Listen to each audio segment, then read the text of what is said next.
today I'm doing a monthly maintenance for one of my customers out here in the San Francisco Bay Area. Given the colder climate, we don't get as much algae, but we still do get some stuff. The first thing that I do when I arrive is I open up the skimmer box. And inside the skimmer box is usually lots of this kind of stuff, lots of just dust and debris and stuff that blew into the pond. I'll scoop all that out.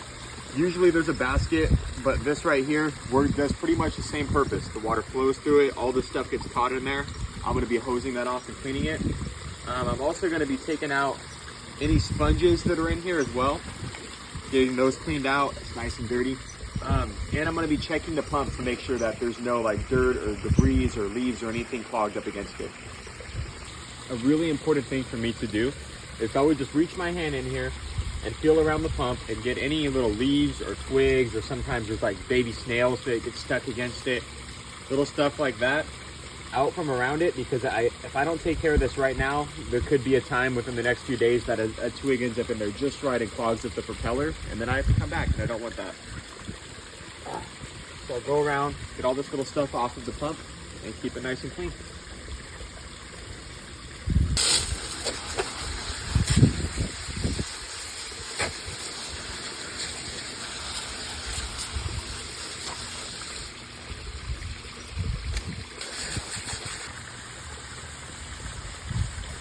All right, so our filter pads are cleaned out. I'm gonna put the pad in first. Get it nice down, nice right there. Put this in second. This has a little groove on the side. You can see it slides right in. Stay nice and firmly in place. I'll be putting cap back on and plugging it in. We'll be done with the skimmer. The next thing that I do is I go around the edge and I actually take the hose and I pick up all the dirt and debris and algae that's built up along these rocks. And the reason that I'm picking it up is so that it can make its way into the skimmer box and make its way into the filter where it can be removed. That way it doesn't just keep building up over time. So I'll take the hose, I'll put it on the jet setting, and I'll just go around and spray all of this stuff off the rocks. Get in between each one, kind of blast out all of the debris. And it will make the water really murky and cloudy right now, but that will settle. And once that settles, sorry, that will not settle. The water will go through the skimmer and it'll get clean.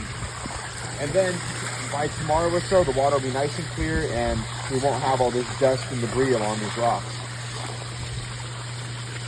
Okay, I'm up here in the waterfall. So there's actually a wetlands filter up here.